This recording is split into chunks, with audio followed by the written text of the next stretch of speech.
You Lord, the Lord, you Lord, for Sunday. You Lord, the Lord, you Lord, for Sunday. You Lord, the Lord, you Lord, for Sunday. You Lord, the Lord, you Lord, for Sunday. You Lord, the Lord, you Lord, for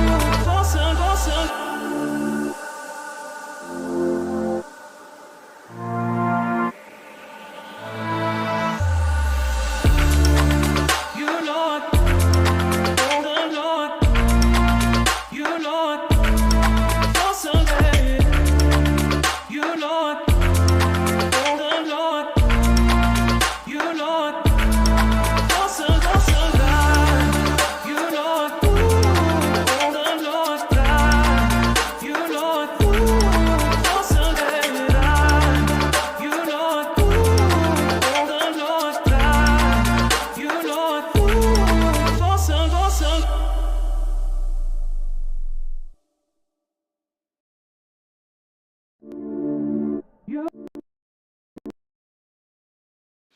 All right. Welcome to Frontline Manor.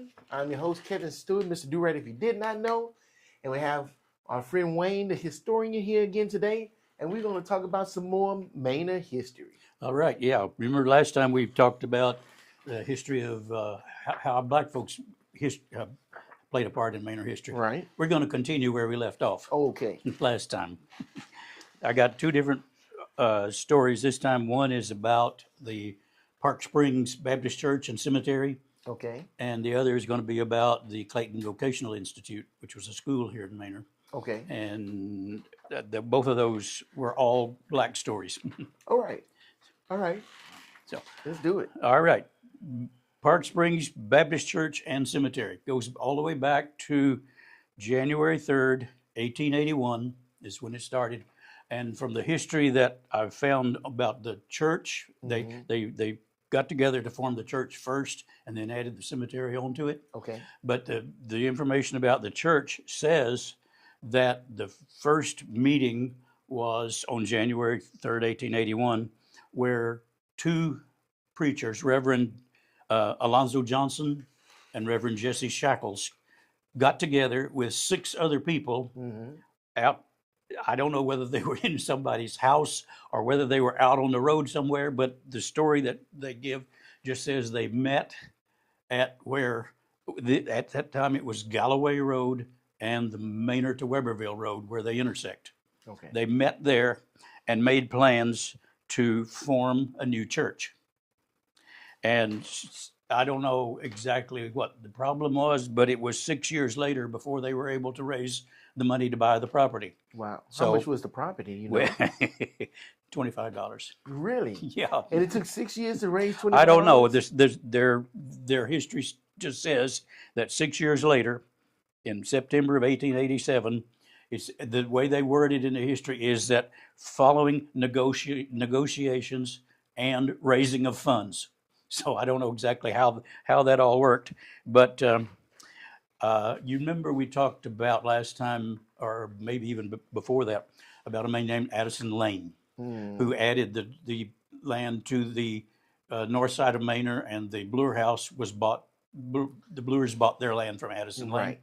Well, he had other properties besides just that part of Manor. Okay. He had land in a number of different places around Manor. And in 1887, after they got their act together, I suppose, and got their money together, Addison Lane sold 1 acre of land to the Park Springs Baptist Church. And it was represented at that time by a man named Joe Cunningham, and he was the one that paid the $25. And the deed says that the property was to be used for church purposes. Okay. So it's spelled out in the deed for that 1 acre of land that they bought from Addison Lane. The funny thing I thought about it is that Mr. Lane reserved rights to all the timber on the land for himself. And that's spelled out in the deed record too. He sold them an acre of land to put the church on, but he said, I want to keep all the timber. And they couldn't even use the timber to build the church. No. Wow. So I don't know exactly how that worked, but I don't know whether he cleared the land and then they could build the church, or whether they cleared the land and got the timber and he got the timber off of it. But Right. the deed specifically says he keeps all the timber that's on the 1 acre. Well, we don't know exactly how long it was before they started to construct their church building, but we do know that probably before that, they decided they were also in need of a place to bury people. They needed a burial ground. So, 1893, October 10th, a couple named Klaus and Johanna Anderson sold 25 more acres adjoining that 1 acre of church property. They sold that 25 acres to Alonzo Johnson, John Watkins, and Alfred Rainey, and they were representing themselves as the trustees of the Park Springs Cemetery Association. Okay. So they had the Park Springs Baptist Church members, trustees, and they had the Park Springs Cemetery Association, and some of those were overlapping members. They were the same ones. Wow. So they got more acreage for the cemetery than they did for the church. Yeah, a lot more. So how much was it per acre for those 25 acres? Was it still $25 an acre? The purchase price they paid, it was $250 Wow. for the 25 acres. Whoa. They paid $150 down and signed a note, a 1-year note, to pay the other $150 a year later. Wait a minute. Something ain't adding up. Okay. All depends. I suspect that, it all depended on how much how agreeable the owner of the land was to what they were doing. Yeah. Okay. So if they said, yeah, you're going to put a church in a cemetery, we'll sell it to you for this price. It may have been more if they were just selling it to anybody else. I guess so. But anyway, they bought the land for the cemetery, which joined the 1 acre for the church on its east side. Okay. So the church property and the cemetery property are all really one property now. Now, if you go out there, you don't know the difference. This cemetery is said to be the largest black cemetery outside of the city of Austin, anywhere in Travis County. Okay. And when we get further along, we'll see what size it is then.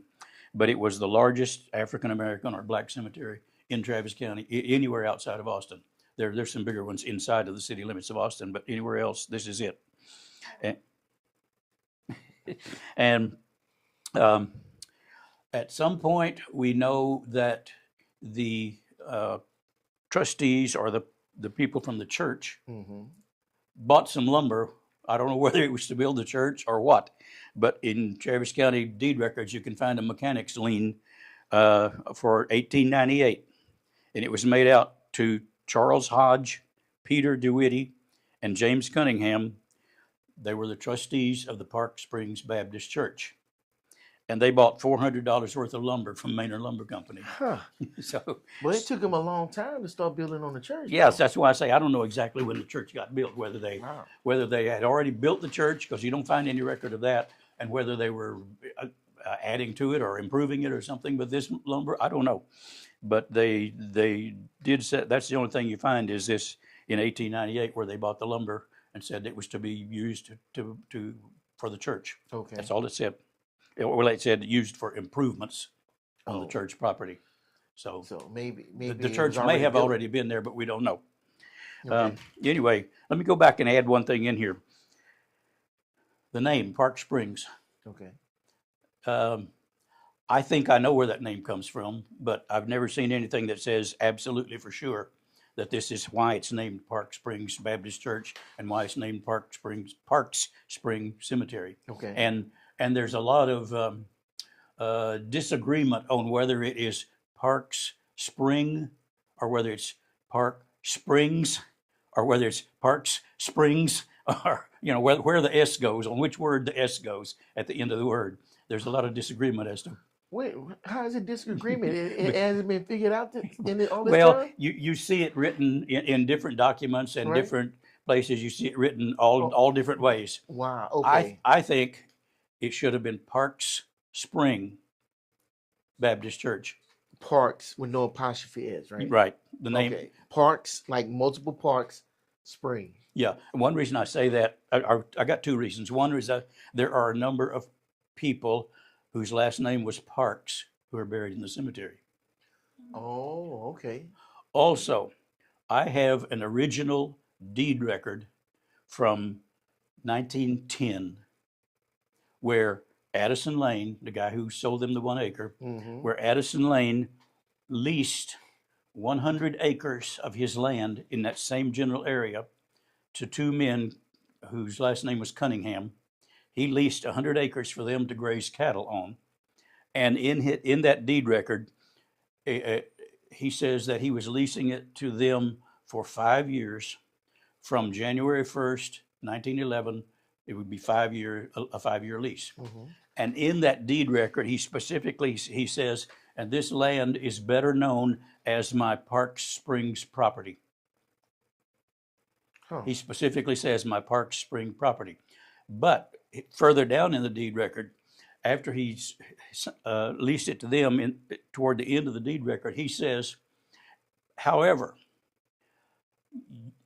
one of the stipulations of the deed is that the Cunninghams will allow, and I think it's a little hard to read, but I think it says, will allow the Baker brothers, who already live on that land, to use the spring to water their livestock. Oh, okay. So there was a spring on that property somewhere. And Okay. there were people named Parks, apparently, who had either lived in that area earlier or something. So So it didn't say they had multiple springs, so that's why you say the S is not on the spring. yeah, I think so. I think there was one spring on that property, and it was the Parks Spring property. Yeah, but okay, but if there was multiple parks buried in the cemetery, then it could be a possessive thing. The parks. It could be, yeah, but most people who think they figured it out just put Parks Spring property. You know, whether it's the Baptist church or whether it's a cemetery. But you'll see it. You'll see it both ways. In fact, you can go out to the cemetery right now and see it in both ways, and I'll tell you why in just a minute. Okay. So they got the lumber and they built the church, or they improved the church or whatever. The church building is still out there. It's there now, and you can see.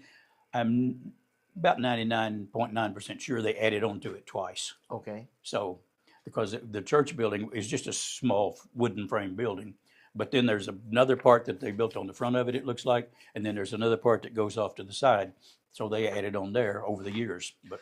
Is it a historical landmark? It is not. I think it should be. I think Wow. it and the cemetery both should be. I mean, it got to start in the 1800s? Yeah. And it's still standing?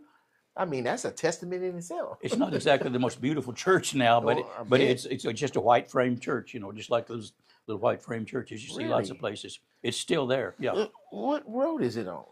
It's at the intersection of Taylor Lane and Lockwood Road. Taylor Lane and Lockwood Road. Bear with me because Sure. I still don't know my roads. Taylor Lane. All right, go straight out Black Manor Road here. And when you get about 3.5, 4 miles out there, Lockwood Road splits off to the left. Okay, Taylor Lane. Let me see where you are there. So this is Taylor Lane. Okay. This is Weberville Road. Yeah, I'm not. What is? Okay, yeah. Oh, Keep that's going. just yeah. This That's is right. Blake Manor Yeah, right here, Road. right here. See where Taylor Lane and Lockwood Road come together. Oh, okay. Right there. That's where it is. Wait a minute. That's like almost right here. It's about 3.5, 4 miles from right here. Park Spring. They don't have no S. There you in go. it. Yeah, somebody just added that in. You can edit the Google Maps. You can put Right. things in there. Somebody put that in. Okay. Do they have service? That's the church right there. So sorry, I don't have it up on the thing, but I'm just do my best. That's Park Springs Baptist Church. right. That's the backside of it, actually. So what part is the original, you think? The tallest part there. With Over the- on the right hand side of that tall part, you can see a steeple coming up there. Right. Yeah. Okay. So that Yeah. Steeple Park was the original church. Yeah, the tallest part was the And original. everything else is add-on. Okay. And that's the back side of it you're looking at there. So, Huh. but that's it. Wow, It's still there. okay. Well, I beat John Brown. I would have never thunk it. All right, continue. Continue. Don't let me stop you. So it's been there all that time. Still standing, still used every Sunday. So Wow, really? and you mentioned a historical marker. I think it and the cemetery both should have one, but Yeah. it just takes somebody putting in an application for one, and then if it's approved, we would have to go through the Travis County Historical Commission and then the Texas Historical Commission. Yeah. And then the Texas Historical Commission would provide the marker. But I think at some point it should have one for both of them. I wonder how long that'll take. Don't know. I've never tried to do it, but I know a bunch of historical markers in Manor that need correcting. Oh, yeah, I know you do. They're wrong. So, but so Interesting. Okay, I'm sorry. Let's go. that's all right. Anyway, they either built or added on to the church, and for a number of years, Travis County taxed all 25 acres of that land that was bought for the cemetery. And then in I believe it was 1920. Yeah, 1920, Travis County realized that there was 5 acres of that 25 acres that had been fenced, and that's the part that was being used for a cemetery. So starting in 1920, they only taxed them on 20 acres instead of the 25 acres. The church property and the 5 acres of cemetery property wasn't taxed. Okay. So, but that was in 1920. They finally decided we've been taxing them too much. Wow, really? So, And I'm sure they didn't give no money back. yeah, I don't know. Some of those records are really hard to find. Oh, I bet they are. Anyway, if you go to Travis County surveyed all the roads, and they resurveyed all the roads in Travis County between 1898 and 1902. And they put them in 4 different books that are in the Travis County archives. Okay. And you can go back and look those up online. You can find them online. And those maps show that church and that cemetery located at the intersection of Galloway Road and Maynard to Weberville Road. Well, Galloway Road was later renamed. The northern part of it became Parsons Road, and the southern part of it became Lockwood Road, which is what it's named today. Okay. And the Maynard to Weberville Road is Blake Manor Road. So just what you were looking at, they just had different names at the time that the roads were surveyed. Okay. So then I haven't been able to find a date on it, and I don't know anybody else that has either. But at some point, Lockwood Road was rerouted to take out the 90-degree turn. And when they rerouted it, they ran the road right through the middle of the 20 acres of cemetery property. And that's the way it sits today. Okay. There's the 5 acres that is on the south side of Lockwood Road, and that's where the cemetery is today.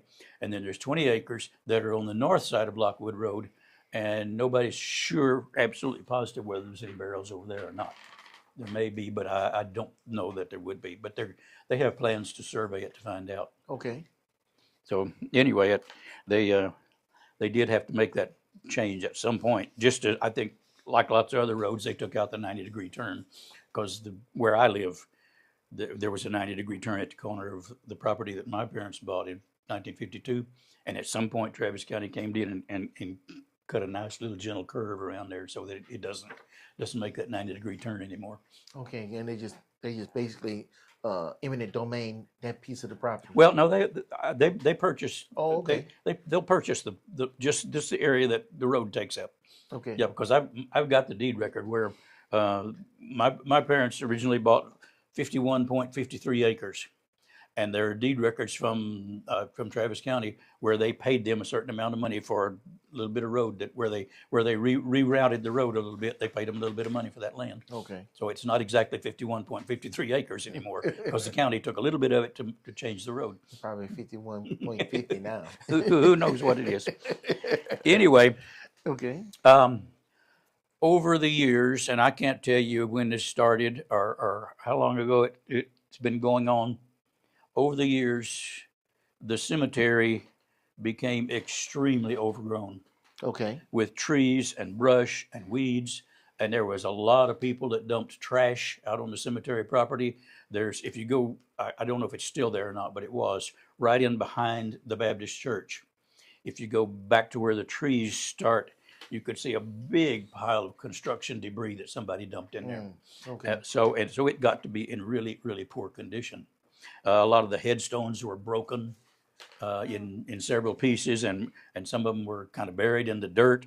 And a lot of graves are now unmarked and unidentifiable because of either missing information or information that's just not readable anymore. Right. So it got in really, really bad condition.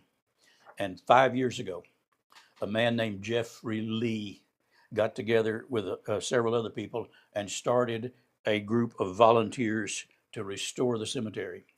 And they have done a tremendous amount of work, a tremendous amount of hard work restoring that cemetery. They have cleared so much land, but they've still got a lot left to go.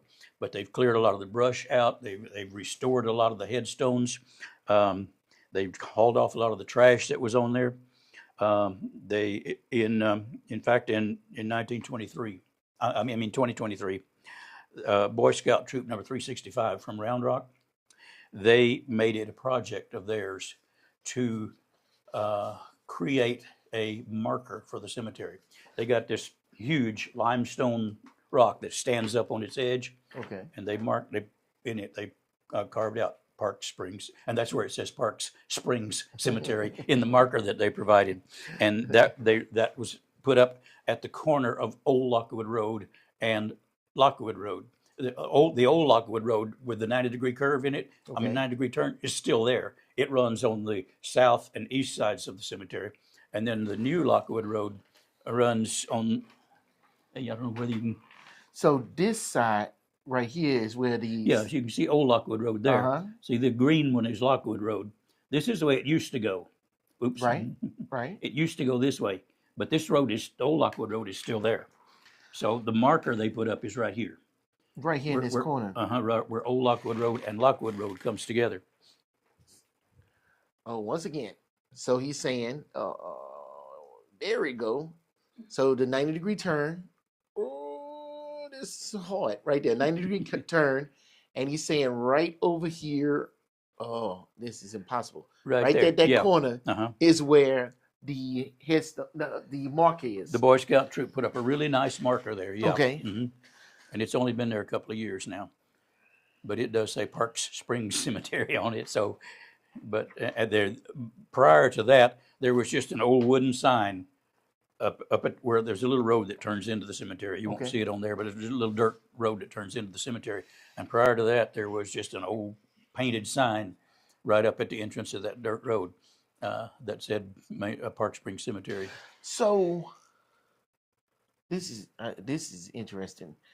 So you said that a lot of the cemetery was what am I doing? Was covered up. So you say all of this was cemetery. And it was all covered with brush and trees and now here's the church here. Right. So this part is still all grown up. The trash and construction debris was dumped right there. Yeah, you kind of see it. Yeah. Oh, you can seriously There's see still it. a lot of it there.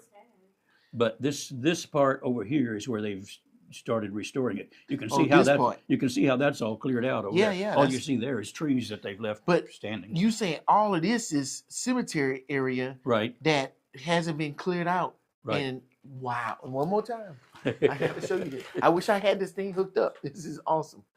So he's saying the tree area. Oh, somebody's in my driveway.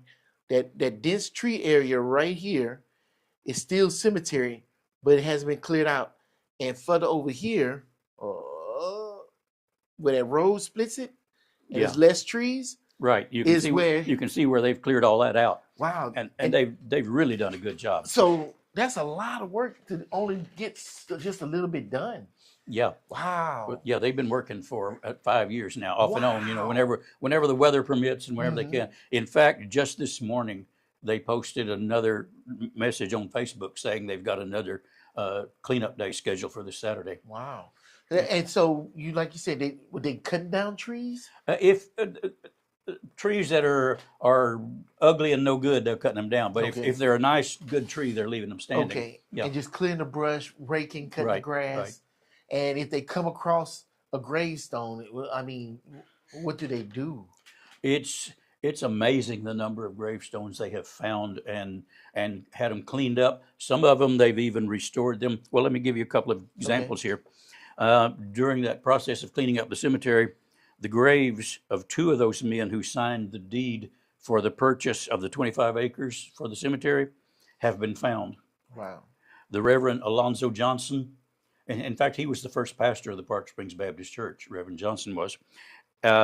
His stone has been found, and the other guy that was named John Watkins, Mm-hmm. his stone was found, and it was broken in two pieces, and they have glued it, restored it. They've got some that I would call an expert that comes out there and helps them every now and then, and she knows how to restore old headstones, and she's helping them out with it. And they take it out the ground, fix it, and then place it back. Well, a lot of them, they're like this one. They probably found it laying on the ground. Right. A lot of them are broken and laying on the ground. So they restore them and put them back the way they should have been. And John Watkins is one of those. And it turns out that John Watkins' stone that they found says that he was the second recorded burial in the cemetery. Wow. He was buried there in 1896. Okay. Some of those headstones are really crude. I mean, they took a limestone rock and they scratched information in it. It's not like a carved headstone that you see today. Okay. There are some because they still do burials there, so there's still some new headstones there. But a lot of them are just very crude and are very difficult to read. And you can still see them. You can still read them. Yeah, enough. His John Watkins is really pretty crude, but you can read it. It says when he was born, when he died, and they have discovered that he is, as far as they know now, he was the second recorded burial in the cemetery in 1896. The first, they found one other grave that's older than his, and that was a man named James Hunter, who died in 1894. Mm-hmm. Now, remember we said the cemetery cemetery land was purchased in 1893. So Mr. Hunter was buried in 1894. Mr. Watkins was buried in 1896. Wow. So they're probably the two oldest burials there. Wow. The two oldest found so far. Okay. But they have run across a lot of headstones, and they've restored a lot of them. In fact, Mr. Hunter, 1894, his headstone was broken in 3 different pieces that they knew of. When they first found it, they found 3 pieces about 20 feet away from where the base of the headstone. They put a base down and then they set the headstone on the base. Well, his headstone, 3 pieces of his headstone were found about 20 feet away from the base. So they found all of that, and they knew that should be his grave there. Well, a 4th piece was later found about 60 feet away from his grave. 60 feet. 60 feet. So somebody broke his tombstone. Very possible. Wow. When the cemetery was as dilapidated and run down and overgrown as it was, who knows what was going on in there? Mm. There's a couple of markers that are a little further back in the cemetery of 2 brothers who were World War I veterans, and they're both of their graves are there. When I first saw those, probably about 5 years ago, when I first saw them, and they were just covered with brush and trees, and they are now restored where you can get to them and read them, and they're in very good condition. So, how did the cemetery get to this state? Why was it neglected? All I can tell you is probably there was just nobody around to take care of it. Like it was just forgot about. Yeah, I mean, I don't know that my family moved out there in 1952. Mm-hmm. The only way I knew there was, and we went by there lots of times, but the only way I knew there was a cemetery there is because that sign out at the road. That was it. But even though they had a church on that property, it wasn't the church's duty to keep the cemetery up. Apparently not. I mean, I don't know whether there just weren't enough people available to do it, or weren't enough people that cared about doing it, or what. But it got to the point where it was just really, really overgrown and trashy. It sounds like the funding wasn't really there to keep up the church and the cemetery. That's very possible. The church is small. You can actually go online and see YouTube videos of some of their church services, and it's what I would call the typical black church from that day and time, from that area, and you can see some of their services on YouTube. What's a typical black church from those times? It's a lot of fancy decorations, I mean, even inside the church, there's lots of. I don't know how to describe it without without making it sound strange, but we talk about history, so black people, when they go to those older churches, they really dress up, Yeah, they really dress with up. the hats. That's what I was getting to. Okay. The hats are one thing. You look at those church services, that's what you see. And there's just all kinds of decorations all around in the church. And in fact, one of the decorations you're going to see if you go in there is Mr. Alonzo Johnson, the first pastor. His picture hangs up on the wall behind the pulpit. From 18. I don't know when the photo was taken, but it's the only photo I know of him. And there's a framed picture of him hanging up on the wall behind the pulpit. So. Okay, well, that's definitely interesting. The only reason I know that is because I saw it on a YouTube video. Okay. But if you, the church is still active. They still worship there every Sunday. Now you got me curious now. I'm gonna see what I can. I want to see what I can see. No, they don't have hardly any. No pictures. I would have to go. Oh, wait a minute. No, all they have is a 360 picture of the church on the outside. Yeah. I'll have to go to the video and find that. That's okay. You can go to YouTube and pull up Park Springs Baptist Church, and there's videos there from Easter services and from the day that the women led the service and different things like that. I think it's interesting that they named it Parks Spring Baptist Church and not Mount Sinai or First Sinai or Jesus on the Mount. Yeah, and that was before Park Springs Cemetery, so the church came first. So that makes me think that when those 8 people met there in 1881, they were specifically wanting to build a church right there. So where's the spring at? Don't know exactly. I've tried to figure that out, but it's somewhere in that same area. I think I mean, just by looking at the land, I think I know pretty much where it was.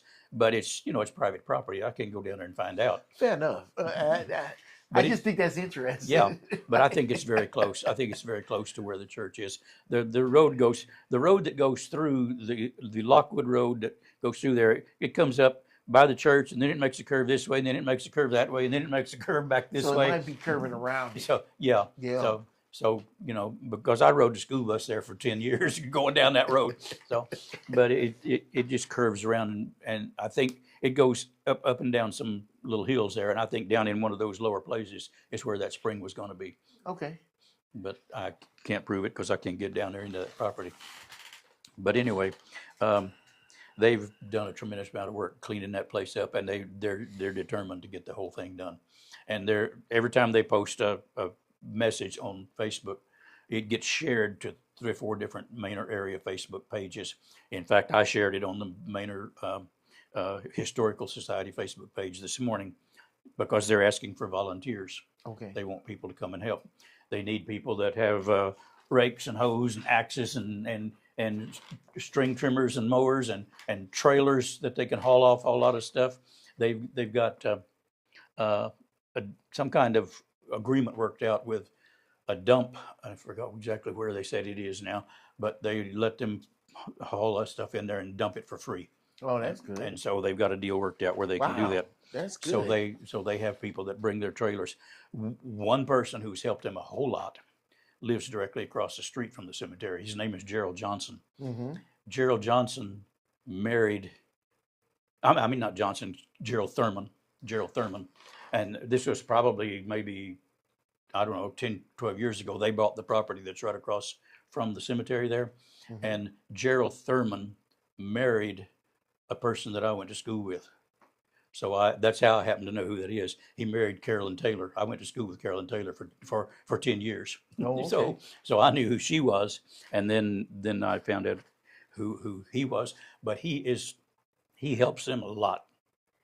He brings his bobcat over there and moves stuff around for them. He has a stump grinder that he brings Oh, over and wow. helps them clear out some of the stumps. Mhm. He's just completely just a volunteer, and he has helped them tremendously.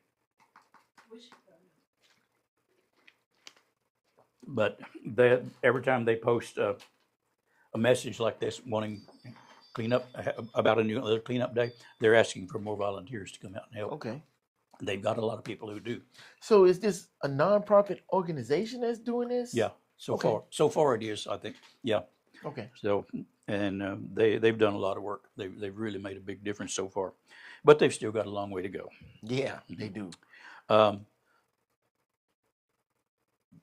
As Jeff Lee has been clearing land and finding new graves, he's been collecting information and posting it on. Are you familiar with findagrave.com?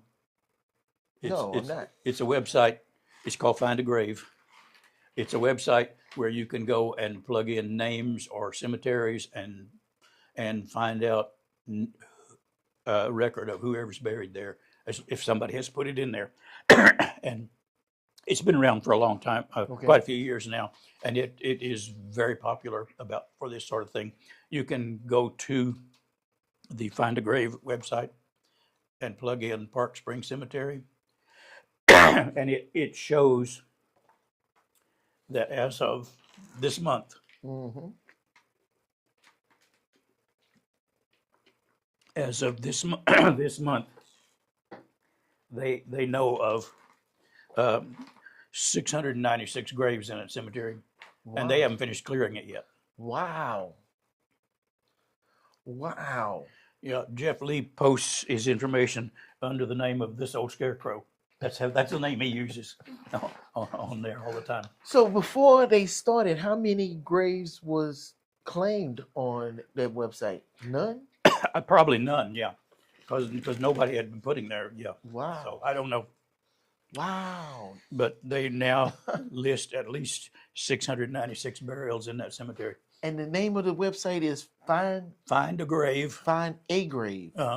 It's all you can put in all one word or 3 different words. It'll come up either way. And it's different states? Findagrave.com. Okay.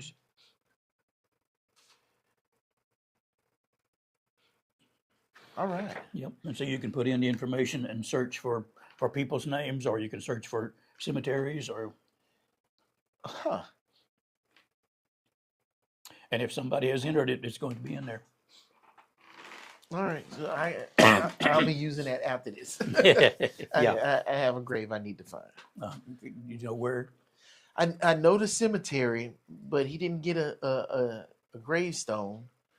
He just got one of those little metal placards. Markers that they don't last. That the funeral home puts out. Yeah. And so everything's changed since then. So I was a little kid, and I know the approximate location, but I don't know exactly where. So it would be nice to. So it's my dad's grave. I would like to find it. I would actually like to put a tombstone on it, but Yeah. I don't know exactly where to.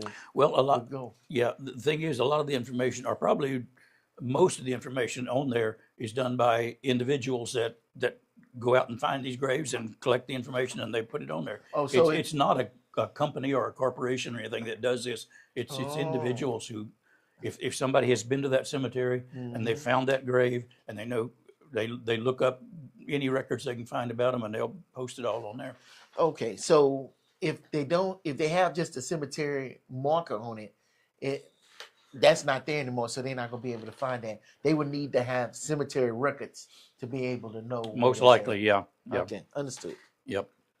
And so, but anyway, the Park Spring Cemetery is probably the largest cemetery outside of largest black cemetery in Travis County outside of Austin, and Man. it's right outside of Manor. It's just about 3.5, 4 miles up the road here. Okay. So there are that I know of. I know of 3 other black cemeteries just a little further down the road from that one, but they are family cemeteries more or less. You have the Jerry Brown Cemetery, you have the Ike Brown Cemetery, and you have the Easley Cemetery. All 3 of those are pretty much in the area where I live, but they are just smaller family type Okay. cemeteries. So just big as a house plot. No, they're little. Well, yeah, that may be true there. Okay. They're the Ike Brown Cemetery and the Easley Cemetery are side by side Mhm. on what's called Brown Cemetery Road, which Okay. makes sense. You've been to that one? Okay, yeah. Yeah, once you get there, on one side is the Ike Brown Cemetery, on the other side is the Easley Cemetery. And so they're both out there. Those are probably a couple of miles down the road from where I live, past where I live. But the Jerry Brown Cemetery is just straight south from where I live, about 3/4 to a mile, Okay. and on Burleson Manor Road. Interesting thing about the Jerry Brown Cemetery is that the power lines, the big powerful electric lines, run right over the top of the cemetery now. It wasn't that way originally. And one of the things I thought was funny whenever I first discovered where that Jerry Brown Cemetery was, Mm-hmm. I thought it was a little bit funny that one of the people buried there is Charlie Brown. I wondered if that was before or after But anyway, Charlie Brown. Who passed away when we came back home, whenever we were in Dallas, Okay. as her families. yeah. When my family first moved to Manor, there were our 3 nearest neighbors were all black families, and one of them was the Easley family, and they lived next door to us on the east side, and they had they had 13 children, had 12 girls and 1 boy. Wow. Fortunately, I think he was the oldest, so. You had that many kids, you had to have your own cemetery. So, and I don't know where it came from, but I've seen several other people with the name also. The man's name was Orange Easley. Mm-hmm. His first name was Orange. Okay. Yeah, and I've seen several other people with that same first name. Several other Easleys with that same first name. So it must have been a family name of some kind. Okay. But anyway, those cemeteries are all down there in that same area, and all of them are black people cemeteries. All right, one other thing. Let's change topics. Okay. I'm very convinced that the history of Manor could never be complete without the story of a man named Joseph Elwood Clayton Okay. and the Clayton Vocational Institute. Joseph Clayton was born February 8th. That's my birthday, February 8th. He was born February 8th, 1879 in Fulshire. I don't know where you know Fulshire. It's in Fort Bend County. Fulshire is a small town just barely west of Houston. Okay. It's just that close to Houston. And he was born there in Fulshire in 1879. And he graduated from high school in Houston in 1895, went on to higher education in Guadalupe College in Seguin. And when he graduated from there, he pursued a career in education and administration. Those were his fields. He was chosen in 1900. He got a job teaching school in Bastrop. You know where Bastrop is? Mhm. Okay. Yeah. He got a job teaching school in Bastrop from 1900 to 1903. He taught school in Bastrop. Then in 1903, he was appointed principal of what then was known as the Manor Colored School, Okay. or it was also known as the Negro Graded School. It went by either one of those 2 names. Here in Manor, he was appointed principal of that school. And that's where the story really starts as to this man and what he did. And to me, it's unbelievable, but I've got it all arranged here in chronological order. You can see from the earliest to the latest, exactly what all he did. And the school at that time, the Manor Colored School, occupied one lot in Block 1 of Manor. And it was just run as a regular school, a regular traditional public school until 1911. So that'd be from 1903 to 1911. It was just an ordinary regular school. But in 1911, a man whose name you'll recognize, Booker T. Washington, he came and made a tour through this area of Texas. And when he came through, he inspired Joseph Clayton to improve and expand his school and his facility. And so they built some dormitories and some additional classrooms, and a two-story building that was a part of the school then, and dedication ceremonies for the new school were held in 1912, February 3rd, 1912. And another building was then added on, where and this is 1912, a school for colored kids, they called it, and it said they taught canning, sewing, millinery, agriculture, and other kinds of manual training to these black kids. All of those things, and that was just the start. They added a lot more onto it later.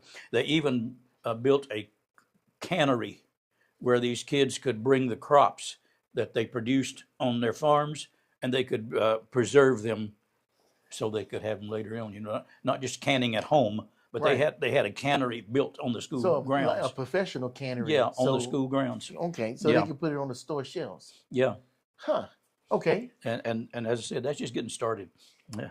Then in 1915, this is a black school in Manor, Texas. In 1915, they were said to have over 300 students, Wow. which is a little hard to believe it. So But it couldn't have been that many black people that lived in Manor. they didn't live in Manor, but they were all around Manor. Okay, Yeah. so it was almost like a college that black kids came to, and they came to Oh. Manor to go to school. But they came from farms, you know, all around Manor. Yeah, Okay. I'm sure they did. Yeah, Okay. but they had over 300 students in 1915, Yeah, which that's a which lot. is which is kind of incredible. Yeah, and the Clayton, who was principal of the school, urged the state of Texas to recognize it as what they called a state historical institution. And the state agreed and did that. And the school was renamed from Manor Colored School. They renamed it to Clayton Industrial High School. Okay. Clayton Industrial High School. And then in 1916, there was a article in one of the Austin newspapers that said Joseph Clayton had been offered the position as president of what was known as Fort Worth Industrial and Mechanical College, which would have been quite a step up for him. He turned it down because he had more plans for the Manor School. Wow. He said he wanted to make the Manor School an institution similar to Tuskegee Institute in Alabama. Okay. Yeah, that was his plan. So he turned down the president's position at Fort Worth School because that's what he wanted to do. Then in November 1916, the trustees of the Manor Independent School District, now these are going to be white guys, the trustees of the Manor Independent School District purchased 6 acres of land. You know, they were in one lot in Block 1 of Manor. The trustees of the school purchased 6 acres of land in a different location, and from a man and his wife named Vickers, Alice Vickers and William Vickers, and they paid $100 in cash, and there was a $1,400 balance that was to be paid by 1923. They were going to pay it off. Mrs. Vickers was a teacher in one of the Manor schools. Okay. So I think that's how that came about. That she was a teacher in the grammar school department of Manor ISD, and so they got the land from the Vickers, and the deed for this 6 acres of land specifically stipulated that it was to be used, and this is a quote from the deed, especially for the use and benefit of the Clayton Industrial High School of Manor, Texas. That 6 areas was dedicated to a new high school there.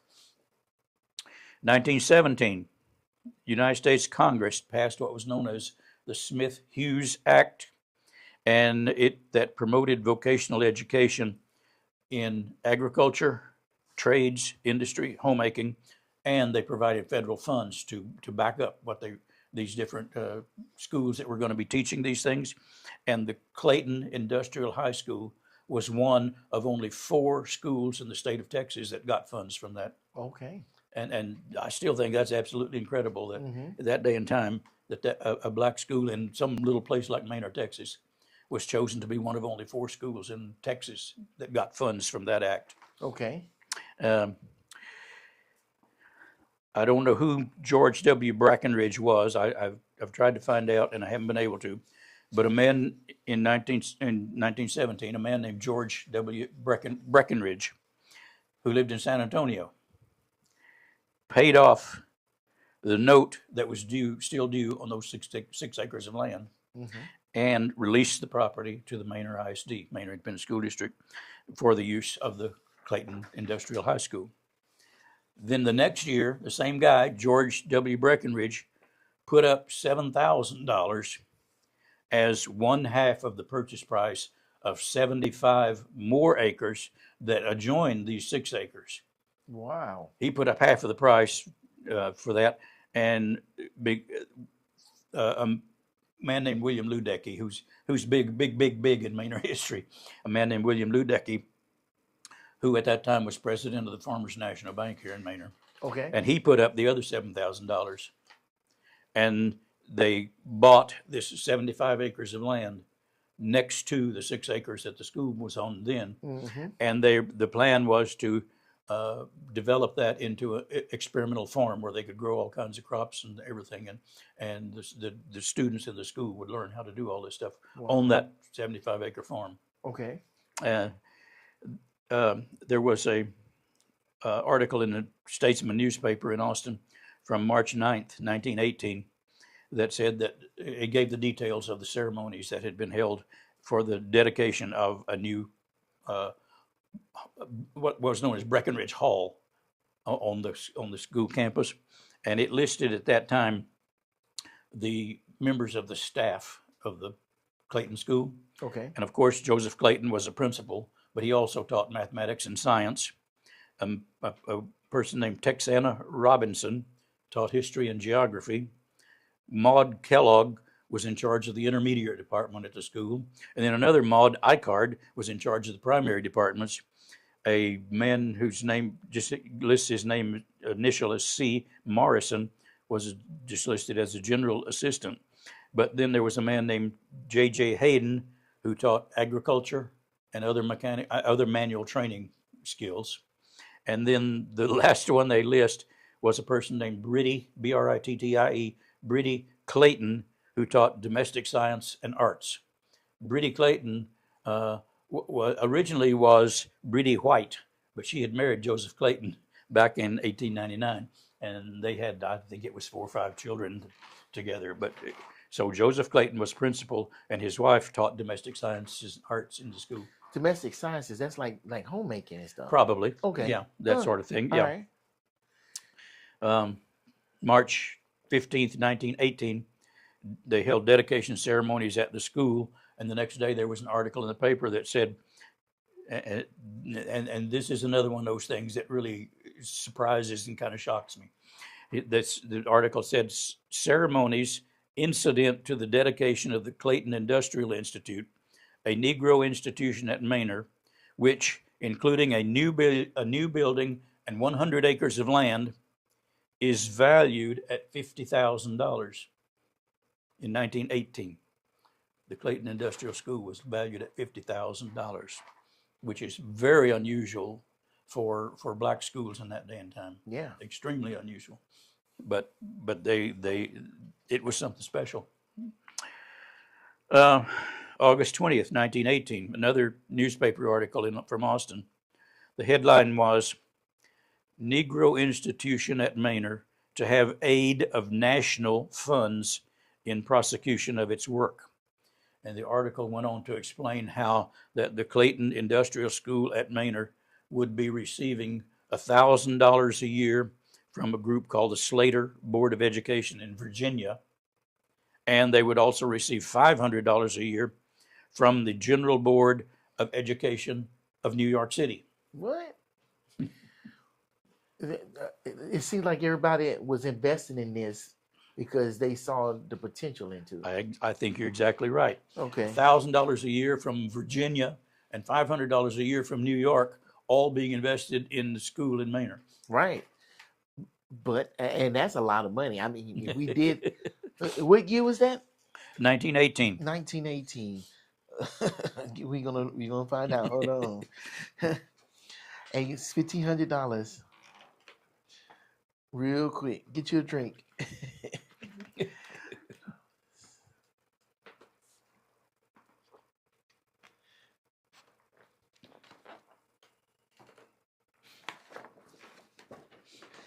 $1,500 would be worth $31,933 today. Yeah, That's a lot of money. you'd think that could keep them going for quite a while in that day. Well, if it was today, it probably wouldn't keep them going for a week. But Yeah, but but then, back then, that's a lot. Yeah. And you know, technology wasn't that advanced, so it kept the gears running and kept them able to experiment and stuff like that. Okay, that's good. I wonder. I know you don't have the answer to this. I just wonder how these different areas heard about this little school in Manor to be able to invest in it. Like, how much of an impact did this school make with what they were doing for other people on the other side of the country to hear about it? Yeah, somewhere I read that there, and I don't know whether it was at this time or not, but there were a lot of people that graduated from this school that went on to do big things. Oh, Yeah. that would be really cool to Yeah, find out. yeah. I don't have any specifics on that, but it just in the history of the school, it says that a number of their students graduated and went on to be really important people in their community. And Now I'm gonna tell you, you telling me all of this, and I'm listening, and I'm like, wow, this is great. But just like a movie, I'm waiting for that end of the second act, and this is where something is going to happen because the school is not there today, right? no, it's not there today, but that's because in 1966, I believe it was, the Manor schools integrated, and that Oh, there were separate white and black schools until 1966. Yeah, but even if they integrated, you would think that would still be So, a viable vocational. well, we'll get down to the Okay. part where I think it had a lot to do with the fact that Clayton eventually left the school and went on to do Ah. other things. Yeah, once if you're the only one that have the dream, Yeah, if you Yeah. leave, the dream Yeah. goes with you usually. Okay. yeah, I think that's got a lot to do with it also. Wow. But in addition to the $1,000 a year that the Slater Fund was going to provide, Mhm. they also arranged to provide one more teacher for the school. Oh wow. So they paid for it. Well, an additional teacher. An additional That's teacher. huge. Yeah, so they did that also, and that was part of their agreement. September of 1918, the Manor Independent School District Board of Trustees applied to Travis County Commissioners Court to be able to sell that original Manor Colored School property in Block 1. Okay. But at that time, it included lots 1, 2, 4, and 6 in Block 1 of Manor. And so they got permission to sell that because the Clayton School had moved away from there and it was not being used for a school anymore. Okay. So the Manor ISD, who was in charge of it, decided to go ahead and sell the property. The application stated that those lots had been previously used by what was then known as the Negro Graded School. And since they had moved, the lots were no longer needed for school grounds. So they sold it to a man and his wife named Ben and Texana Meeks. And you'll run across Texana Meeks names in it. Yeah, Texana. You said Texana. Yeah, that was a different one. That was a Texana Robinson. That was a unique name. Yeah, yeah. The Meeks were quite involved. You'll see their name in a lot of places in the area between Manor and Weberville and out that way. There were a number of Meeks. Okay. In fact, at one time there was a Meeks school Okay. out there, a black school that was named Meeks School. Hmm. And there were a number of different black schools out in that area. And between Manor and Weberville, the Liddig area, I don't know if you're familiar with Liddig, It's a very small area these days, but there was there were two Lydig schools actually, but they all out in that area was a lot of black people living out that way. Okay. In fact, like I said earlier, when my family first moved there, our nearest neighbors on three sides were all black families, and there was nobody on the fourth side, so there were a lot of black families out in that area, Okay. and the Meeks were very involved in doing a lot of things, and one of them was there was a mixed school that existed for quite a while. Okay, February 18th, 1919, the 36th legislature of the state of Texas, they passed House Bill number 28, and in House Bill number 28 it said, the school located in Manor Independent School District, now known as Clayton Industrial High School, is hereby established to be hereafter known and designated as Clayton Vocational Institute. Wow. So they changed the name of it. The legislature changed the name of it to well, Clayton. how could the legislature? I can't even say legislature. how they get to change the name? I don't know the whole process, but that's what it was changed at that time to Clayton Vocational Institute, and a paragraph that describes what they did that day goes on to say, Vocational Institute for the Education of Colored Boys and Girls in the Arts and Sciences, in which boys and girls may acquire a good literary education of at least academic grade. And they said, together with the knowledge of agriculture, horticulture, floriculture, stock raising, domestic arts, sciences, including several branches and studies usually taught in regular established schools. So it was a complete school for all that thing. Wow, that's interesting. Because Manor wasn't that big. Manor wasn't that big. Austin wasn't that big back then. But yeah, you're right. Manor wasn't that big, but this school was a big deal as far as Manor. Wow. Was. So, well, I guess I'm confused. If there was that many black people living around the area and they had a school that big for black people, why is there not more black people in the history of Manor? I don't know that I can answer that. It kind of makes no sense. Yeah, I mean, eventually it started to happen, but back in that day and time, they were separated. Huh. It just didn't Well, happen. I definitely understand they were separated, but it seems like I don't know. It's not. There were a few, but not many black businesses or black people that were really involved in Manor. Huh. Okay. But this school was something else in that day and time. It sounds like it. There was another story in the newspaper in April 19th of 1919. The headline said, Manor has good training school. And the story below that said, the Clayton Vocational Institute of Manor, created by the last legislature, is a school for colored boys and girls that offers practical education, horticulture, stock raising, domestic arts and sciences. And it said by this act, the Clayton High School was recognized and placed in a position to become a much larger and better school. Just the fact that the state of Texas is behind this school, I don't understand what happened to it. Yeah, I don't know. As I said earlier, I think it had a lot to do with when he Joseph left. Clayton left. But And wow, you would think they with all the backing, all the people behind it, that this machine would be able to run without him having to be there. Yeah, I think part of it also, now that I think about it, is that a lot of the there was a lot of expense involved, of course, in doing all this, and many of the students and their families had no money. They really had no money to support the school. Right. And you'll see what I'm talking about in just a minute. Okay.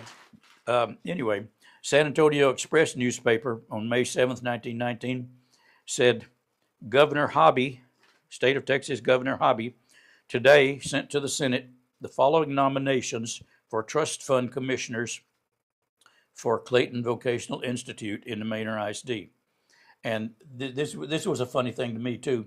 These are the trust fund commissioners, the people who are in charge of of taking care of the money for Clayton Vocational Institute. The governor appointed William Ludecky, that I mentioned earlier, a man named John F. Nagel, and M.C. Abrams, all really big, important men in Manor, but all three white men. So I don't know, unless they figured, we just don't know any black men that we can put in that position to take care of that. I don't know the reason, but when I read this, I thought, no, that's really strange. Yeah, but I think the whole thing is strange how the state of Texas is getting involved directly with a school and naming it directly. Like there's something just doesn't seem right. But then again, you got outside money from the state coming in just for this school. I understand that it's going to bring attention to it, Yeah. and that's a lot of money. Well, this article in the San Antonio paper, the last line of the story said, "This school is endowed and efforts are going to be made to make it Tuskegee College of the Southwest." Wow, maybe that's what it was. That's what they were aiming for, and maybe that collided with what the actual dream was, because you got these outside people. Oh, we want to make it this, and it's like, well, that doesn't necessarily mesh with where I'm trying to go, because I built this thing from the ground up. And yeah, I think this is really. Wait, you should have came with this last time. this is really good. Oh man, this is really good. It was something else. In 1920, the school made plans to add a laundry to the school grounds. They added a broom and a mattress factory. Wow. And a dairy herd to the school. So okay, they growing substantially. The plan was that some of the people they called the patriotic citizens of Manor would donate some cattle to be used on the dairy farm. Okay. And then the students that were involved with the laundry and the broom and mattress factory, they would earn wages for producing these things. And so they would be able to help pay for their schooling with the wages that they earned. Wow. Yeah. And then if they canning and farming and doing everything else, you think that the school would have been self-sufficient with selling some of the products that it was making? Yeah, apparently, I don't know, unless it just wasn't that much. I mean, much product to sell, but I don't know, man. There's a lot of attention it is getting, and you don't get attention unless you got money. Yeah. So anyway, that was the plan. They were planning to do that. So now here's where you really see a lot about Mr. Clayton. Okay. December 1st, 1920. Joseph Clayton purchased lots 7, 8, 9, and 10 in Block 23 of the town of Manor. Just right off, you probably don't know where Block 23 is. No. But it's that area right down here called Parsons. That's Main Street. Wow. Block 23 is in that area. Okay, so they really expanded.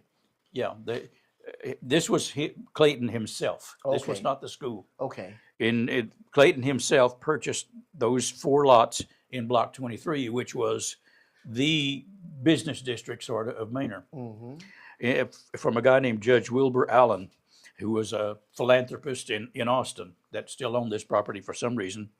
Purchase price for those 4 lots was $2,500. Wow. Mr. Clayton paid out of his own money $2,000 down and signed a note for $500 to pay off the rest. 17 days later, Clayton sold those same 4 lots to those trust fund commissioners, those white guys that I talked about earlier. Okay. He sold those 4 lots to the trust fund commissioners and that had been appointed to oversee the Clayton Vocational Institute, and he sold it to them for $1. He had just paid $2,000 for these 4 lots. He turned around and sold it to the trust fund commissioners for $1. In other words, he donated it to them. Yeah. It's what he did. And the deal was that the trust fund commissioners were supposed to sell those 4 lots to anybody else who wanted to buy them. And they did end up selling them to 3 different people. But they ended up selling those 4 lots, and the money that they got from selling those 4 lots was supposed to pay off the $500 that Clayton still owed, and any money left over was to be used for the school. Okay. So the way it is, he paid $2,000 out of his own pocket for these 4 lots. Then he turns around and donates them to the trust fund commissioners. They turn around and sell them to 3 other people for $675. So he paid $2,000, but he didn't have to pay off the $500 note. So because that got paid off, and there was $175 left over to go to the school. Tells you something about him and what he thought of the school. Yeah. Wow. Got it? Wait a minute. Time out. $2,500 for the property. Right. Donates it for $1. I get that. That's just basically giving it away. And then they sold it for $6. So they got their $2,000 back. So they made $1,500, right? No, they didn't get their 2,000 back. I mean, they sold all four lots for a total of $675. Oh, 600. I thought you said 6,000. No, Oh, my goodness. $675. Well, wait a minute. Don't ask me why they did that, but they did. No, I'm going to ask you, Wayne. No. Well, $2,500 to $6 something. Yeah, more and more. This sounds hinky. I don't know why the deal was worked that way, but that's what you can go find. You can find the deed records, and that's what it says. And what would be funny it'd be funny who bought the property because they got it for a steal. Oh, sure they did. This was downtown Manor property. Okay. And I don't know why they sold it for only $675. Nah, but that $675 paid off the $500 note that Clayton still owed. And yeah, $175 left to go to the school. So they could have just took the $2,000, gave it to the school, and called it a day. Yeah, I don't know what his plan was originally when he bought those lots. But you know that's the end of Act 2. That's what we was waiting on. That was money that came out of his pocket, not the school, the school board, not the school. That is crazy. Okay. So anyway, let's see where else this story goes. I don't know exactly whether it was 1923 or 1924. I've seen both, but Clayton apparently left Clayton School in Manor and went on. And he went on to do a lot of things all over the state of Texas with in tenant farmers organizations. Okay. He taught people how to farm, and you said tenant farmers. Mm-hmm. That's like sharecroppers. Some of them would be considered that, but some of them by that time probably had farms of their own. But yeah, a lot of them probably would have been sharecroppers, or they worked on other people's farms, I'm sure. But in 1920, you said, right? 23 or 24. So that's during the Great Depression. So that was was that a rough time in Manor? Well, Depression really didn't start till 29. Okay.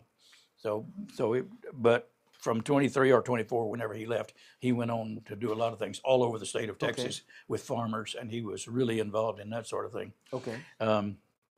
But here's something else that tells you something about him.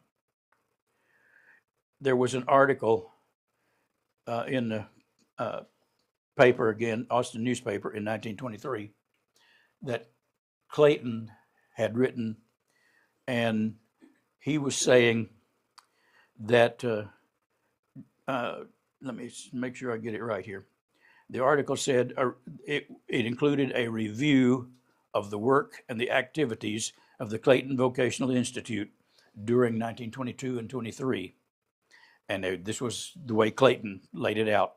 And he went on to request that one of the Travis County commissioners, who at that time was B.W. Giles, Clayton asked B.W. Giles for financial and moral support for the school so that the school could continue and the children could continue to be educated and receive the benefits of that great school. Mm-hmm. Well, in this same article, Clayton said this about himself. He stated that his salary for the year, this is 22 to 23, school year, his salary for the school year was $1,200 for the whole year, whole school year. But he said he gave $1,015 of that salary to other staff members so they could be paid. Wow. And then he also gave $40 for groceries for the school and that left him a total salary for the year of $145. Wow. Wow. So how was he living? I don't Well, know. his wife was getting a salary. Yeah, probably. So, yeah. Okay. But he also said that he had donated his entire salary for the 3 previous years to the school so that the children of Manor might be given a first-class education. Wow. That is uh, uh, uh, uh, man, I'm lost for words. That's You don't find teachers like that you these don't days. No, not give away your whole salary. How do you Yeah. live? Yeah. Yeah, that is amazing. So, I mean, I'm sure he was just barely getting by, but maybe there were crops produced on the 100 acres of the school grounds that he could use and stuff like that. But who knows? But then again, you got a cannery and all this stuff. There's like, so a lot of that should be paying for itself. You should need the president to sit up here and donate their salary to keep the school running. Not to mention donations coming from other places and the state of Texas sitting up there, saying that you're great. Like, where's all the funding going in? Yeah. Yeah. That's. I'm not gonna say what I think it sounds like. It was something else as far as the school is concerned in that day and time in Manor. But there's a lot of details that we just don't know. Yeah.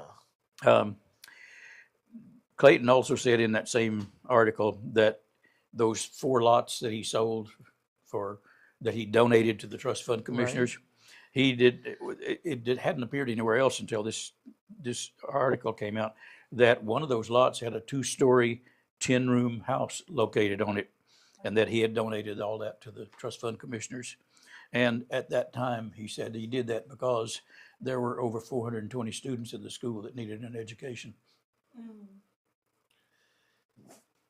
But that don't make sense. That doesn't make sense. $2,000 would have went to. Hold on, we already looked up. That $2,000 would have been what? Probably about between $25,000 and $30,000 today. At least, yeah. So, but he didn't get that. No, he only got $175. He gave it away. Yeah, that doesn't make sense. That's just way he did things. I guess he really cared about the students and wanted them to have a good education. I don't know. He sacrificed. That's the only thing that's the only thing you see if you read anything about him. No, don't get me wrong. It sounds like he really cared for those students, but it sounds like I'm gonna just call a spade a spade. It sounds like people outside of that school saw that as an opportunity to drain it of the money that it was getting. No. And the people that suffered was Mr. Clayton and the kids. Yeah. Because you cannot convince me that was a good deal, spending $2,000, selling it for $6,000 just to get $175 for the school. No, and the trustees is the thing that doesn't make sense either. I don't know. And they sold the property with houses on it. With a 2-story house on it. That doesn't make sense. That doesn't make sense. Yep. If they would have just kept the property, they could have made money off of renting the rooms, and that could have helped pay for the school. No. I like this, but this is also upset me. When you stop and think about it, you realize you think there could have been better ways to do this. Yes, especially for somebody that's well educated. Yeah, that doesn't make sense. So I don't know, but that's what the story is now these days. That's what I've been able to find. I hear you. Well, anyway, after he left the school, it apparently, Carter just didn't survive for one way or another.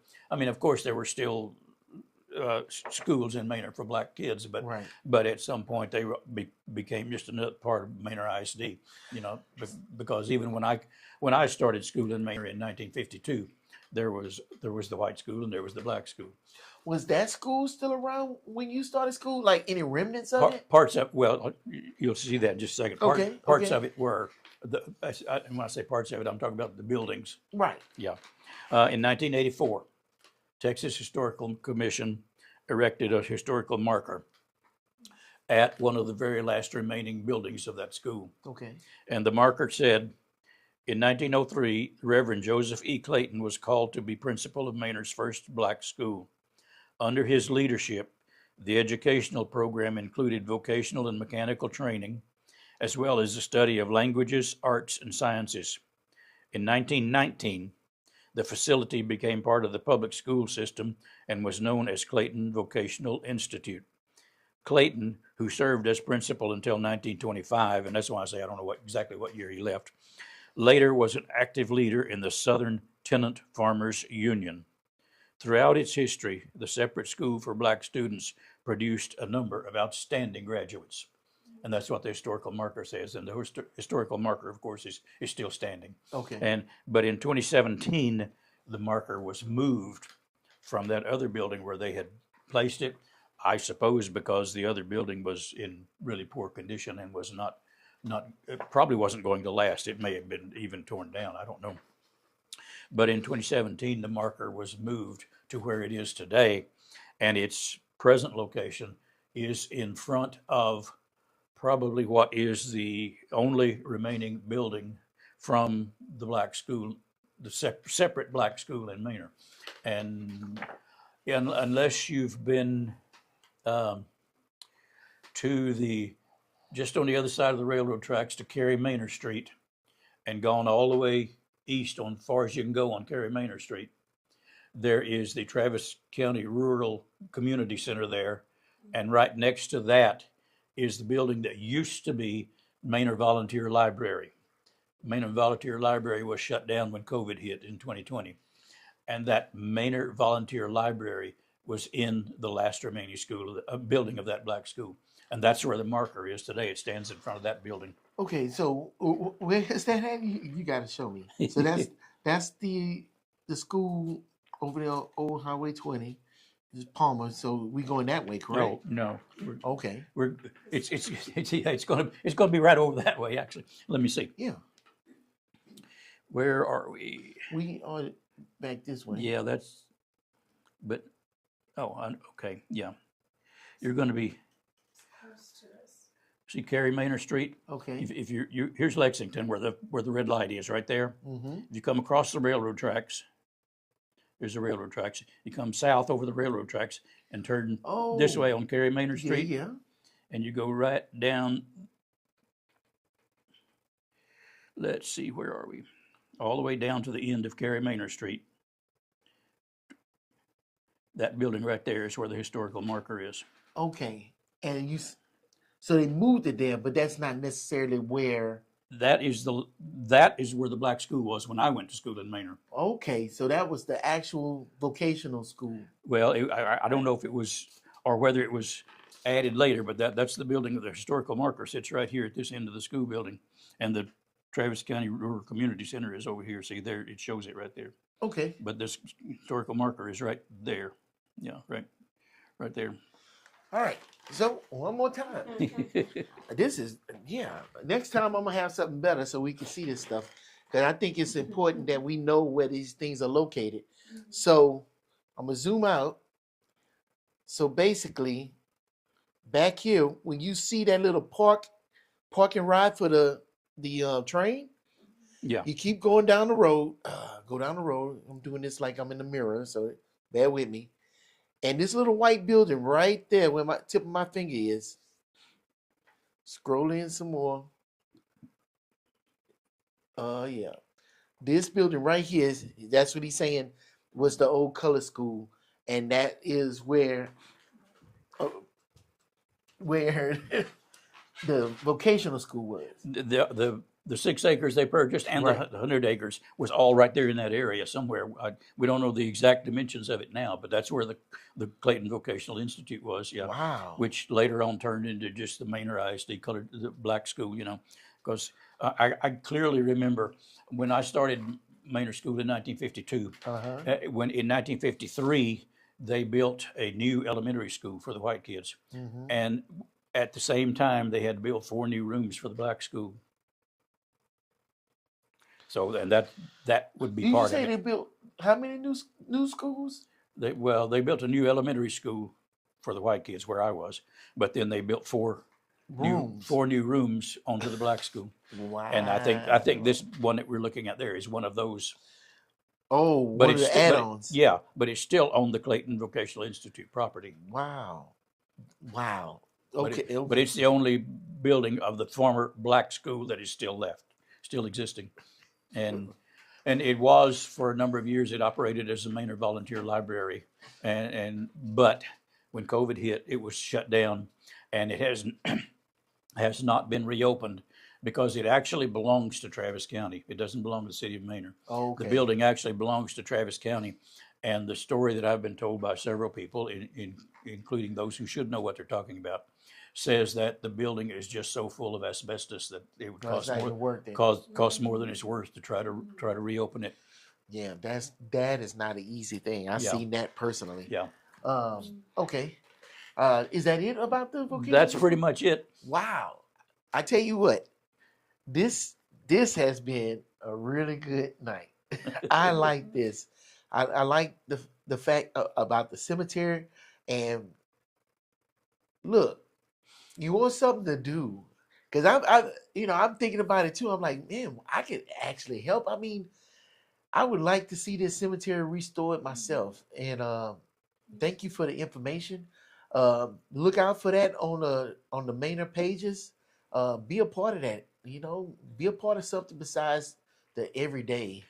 I think this maintaining our history is important. Yeah, one other thing, anybody that's really interested in learning more about that cemetery, you can go to the Facebook page for the cemetery. Okay. I believe it's called Park Springs Cemetery Manor, Texas is the official name. And there is just lots and lots and lots of information on there about the cemetery. Okay. And also Find a Grave website. Don't forget about that, because I think that's important. It's sad how everything goes back to seed, right? And we forget, we get so busy with living that we forget where we come from sometimes. And I think it's important just to stop and look back. And I mean, we have a whole day for that, which is Memorial Day. But I think we lost the meaning of that. I think we should take that time to help restore those memories and those places so we can maintain that memorial for Memorial Day. But that's just me on my soapbox. And also the vocational school, that is interesting. Like that sounds like a Netflix movie. Like there's a lot of stuff going on in that story that Sketchy. yeah, it's that is so interesting. I would love to know more about that. And hey, if you know more about it, I know he would love to talk with you. Certainly. Because he loves everything history. But I would also like to hear it too, because I think that's a very interesting story. And I would love to hear what happened behind the scenes. We may never know, but we kind of know, but we'll never know. Yeah, another strange thing is, it is believed that Joseph Clayton died in 1958, Uh-huh. but I've never been able to find anything that says where or where he's buried. And it's only believed that he died. Yeah. Well, I know he's dead. I know that for a fact. But I've never been able to, so far, haven't been able to find Well, out that's strange. Did he where move he from was. the area? Yeah, he moved away from Manor because Okay. he was involved with those tenant farmers associations all over Okay. all over the state. But I don't know whether he died in Texas or whether he was living somewhere else. I haven't been able to find anything. Now that's interesting. He's not on Find a Grave. Yeah, well, and he could be buried right over there. Don't know. Yeah, and it'll take a couple of years before they find him. Mhm. Well, this has been a good show. Thank you Good. again for You're joining most with welcome. me. I hope you enjoyed it. If you got any suggestions, you want to know about something, or you have something that you would like to share with other people on Frontline Manor, hey, don't hesitate to send us a message. Let us know. I want this to be our show and our source of information, because those other news stations over there in Austin don't really care about us unless something bad happens. Let's talk about some of the good stuff that we do, some of the good stuff that comes out of Manor. I would love to be a part of it. So just get with us. Anything else I'm missing? No, I think that's it. All right. There's a million videos that you could be watching. You chose to watch this one. I appreciate you. Wayne appreciates you. And until next time, peace.